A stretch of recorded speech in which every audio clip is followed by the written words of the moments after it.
All right, welcome to the relationship show. This woman writes this post. Is it normal for things to simmer down after 2 months?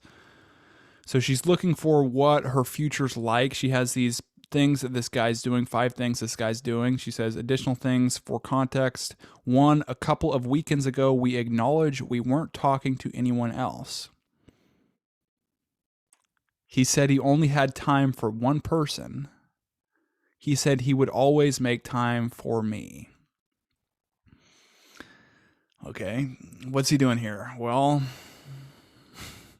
he's not maintaining a sense of mystery. And also, he's saying that she is the only one for him. He's thinking that that's like a loyalty thing. Loyalty, excuse me, loyalty is one of the biggest things men value. And so they think they need to convey that to women, almost project that sense that, oh, I am loyal, because that's really what they want. So that's kind of like an emotional reaction, but really an ideal way to handle like situations like talking about other people you're dating is to not talk about that or leave it a mystery. Say like, hey, it's a strict no kiss and tell policy if she asks about other people you're dating, things along those lines. So you keep it that mystery, because if you tell him like what this guy's doing, that you are the only person for me, then she's going to be like, she's going to have something in her mind that's like, well, what, he doesn't have options with other women. And then she almost like second guesses her opinion on you. It's like, well, if he's not succeeding with other women, am I making the right choice? So that is a danger with only telling a woman that you're only talking to them. Maybe not always the case, but it is a danger factor there with telling them that. On the other hand, if you tell them you're dating a ton of women, then it can be like she might not want to date someone like a player, or maybe think that you're using her for sex, or not really interested in a relationship if she really wants a relationship. So be careful on that. The next thing he does here, which would be a mistake, would be he said he always makes time for me. So what does he do? He says, well, I have all these obligations, and all this time. He said he only had time for one person.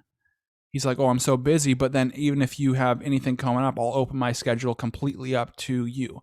So what is he doing? He's making himself overly available. And when that's the case, it almost communicates, whether she can put it to words or not, that his time really isn't the most valuable thing to him. It's like, yes, he's putting her first, but sometimes putting her first over his mission can be actually a turnoff. Number 2, this past weekend, we laid out an official plan for us to continue each other every weekend. It should be continue seeing each other every weekend. Well, what is that? Well, you are planning a bunch of dates in the future, but you're getting them set. So now your whole thing is certain.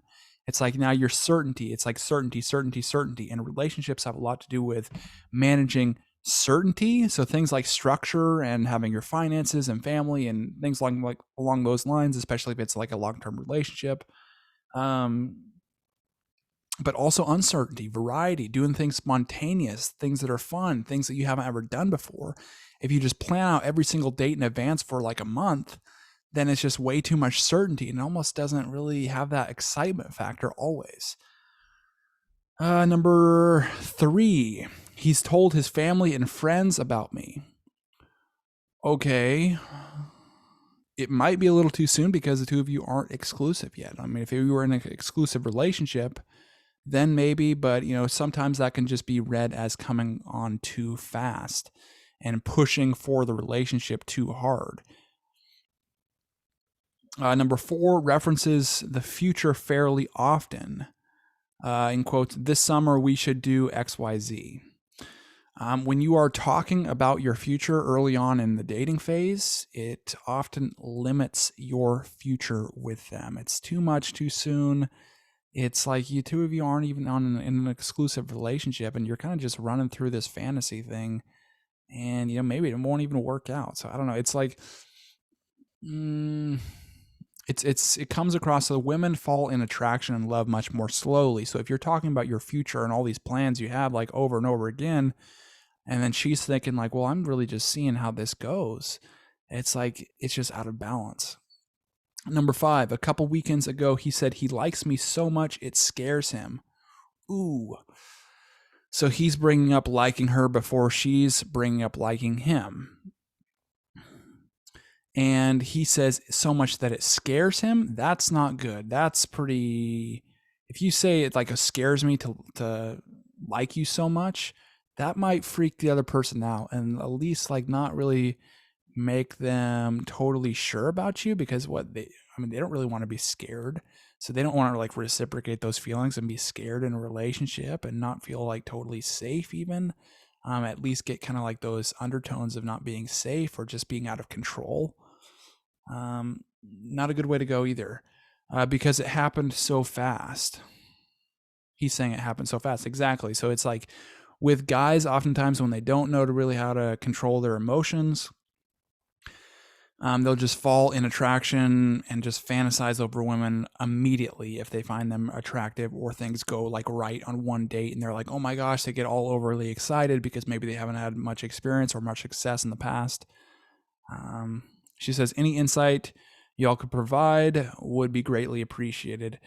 Well, this guy's got some serious work to do. I mean, it's like, you can obviously tell this guy doesn't have any kind of training and he's just kind of jumping into this. And then when people do that, when they jump into relationships or dating without any kind of training or any kind of study on themselves, then they'll just do emotional reactions. And when they get into this emotional reaction realm, this is when you see like these types of things happen.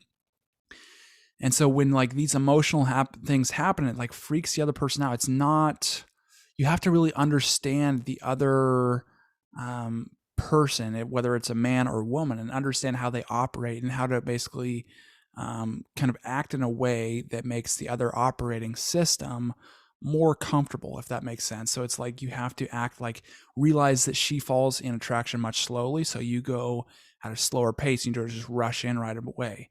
Or if you're setting up like sex, you don't, like from a guy's perspective, they can be turned on just like immediately, versus women can like, it usually takes a whole process leading up to a moment of sex. And then just communication things, like women talk indirectly, men talk very directly in a lot of cases. And then just being like decisive, being like a leader in the relationship, being certain versus uncertain, just all these things. If you just act on your emotions, it's like you'll just act how you are normally acting. And therefore, like, you'll make the mistakes because this is how like you interpret them as, a man, or on the other side as a woman. And you're trying to solve their own problems or succeed with only your perspective. But really, you have to have a understanding of both perspectives and how they interact, because if you can understand them, you can interact much more effectively.